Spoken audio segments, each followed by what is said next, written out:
In this video, I'm going to be revealing my top 15 tips for keeping your car cleaner for longer this winter. Now, these are my own personal tips, so you probably wouldn't have seen them on any other channel. So make sure you stick around till the end because this video is about to get interesting.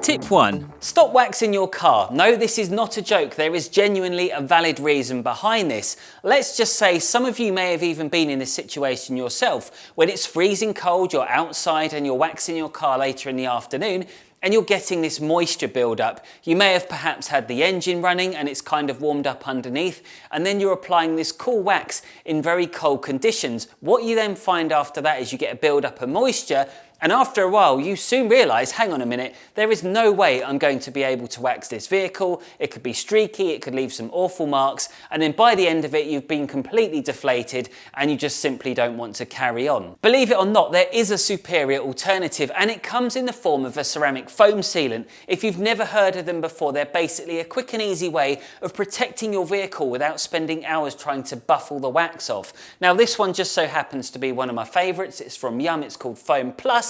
All you would do is carry out your standard contact wash, give it a final rinse, but then one more time you would put this into an empty foam cannon, spray it over the vehicle, rinse it away again, and your vehicle will be protected up to 3 months. Trust me, it will save you a lot of time and it will make your life a lot easier. Number 2, invest in some rubber mats. This is something so simple, yet so many people tend to ignore it. Just think about this for a moment. When you're outside in the winter, the ground's more saturated. There's leaves everywhere. You don't know what's underneath those leaves. You've got road salt. All this stuff is going to be brought into your car. It's far easier to pressure wash a rubber mat like this than get a wet extractor out and clean fabric mats. Number 3, use glass sealants. Glass sealants improve driver visibility when it's wet, and they also do a good job of deflecting the dirt. Although it doesn't stop it altogether because like any product it will eventually wear off, but in most cases it will see you through the winter. Whatever you do, do not clean your seat belts. Well, at least saturate them in this case, because one of the common mistakes you will always see with car cleaners is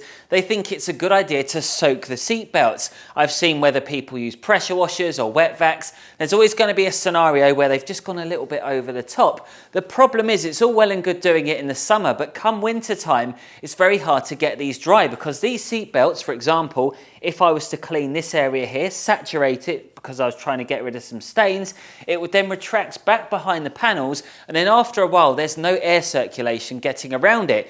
All that's going to do is cause loads of fluffy mold buildup, which is bad for you and it's bad for any passengers sitting in the car. Here is a perfectly good example as to why dressing a tyre will actually attract more dirt than an undressed tyre. Now, what you see here is one half of the tyre that's been cleaned with a dedicated tyre cleaner, and then on the other half it's been treated with a typical silicone dressing that you may find at your local hand car wash. Now, a huge problem with these hand car washes is, and it's no fault of their own, but the problem is that they're going to face is they have to turn around these cars as quickly as possible. So that means, unfortunately, there's going to be a very slapdash way of dressing the tyres. Now, it doesn't matter how well they've cleaned the tyres, and I want to give you a quick example now because this tyre has been completely cleaned with a dedicated tyre cleaner.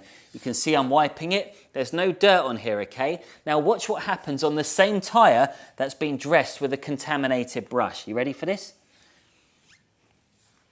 It's just attracting the dirt. So it's 100% irrelevant how well they clean the tyre, because if they're going to apply it with a contaminated brush or applicator pad, all it's going to do is attract the dirt, which will then sling onto the alloys, meaning your alloy wheels will get dirtier quicker.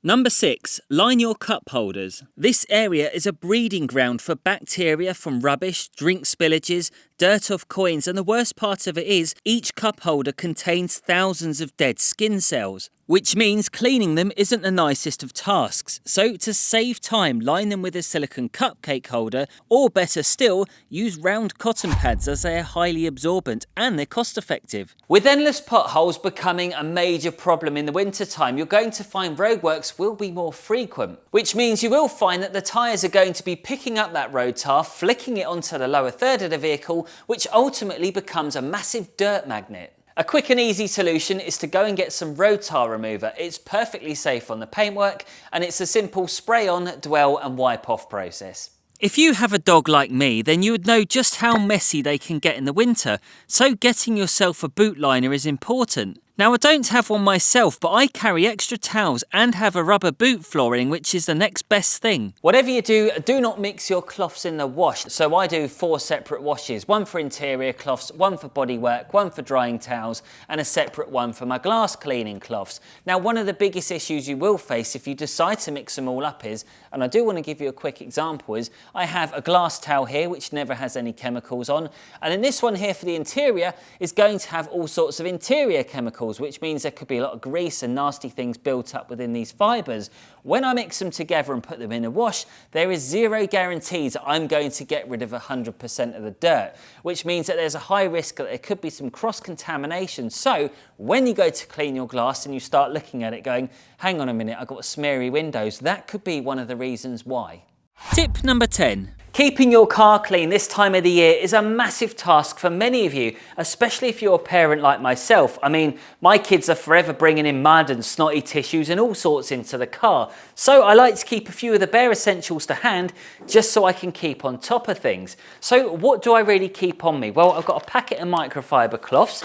I have some dry foam. The reason why I choose this over a liquid-based product is because if you went quickly round a bend and it fell over, you've got no risk of anything leaking. So it's always a good idea to keep one of these cans in the boot. I've also got a mini vacuum cleaner, some small brushes, bin bags, and some antibacterial wipes in the glove box. If you really want to get a nice clean interior on your car, then please stop using dashboard shine. There is no positive outcome from using it whatsoever.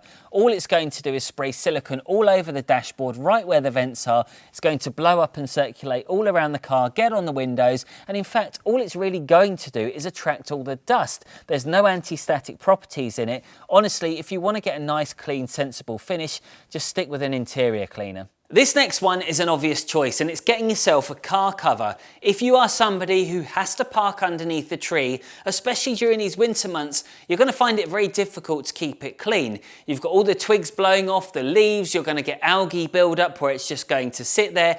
Get something like this, protect your car. Trust me, you won't regret it. Undercarriage cleaning is vitally important because as soon as those gritters come out, you're going to have big problems because it's the road salt that reacts with the oxygen, which actually speeds up the rusting process. Now, depending on what type of pressure washer wand you've got, you might be able to get underneath there like this.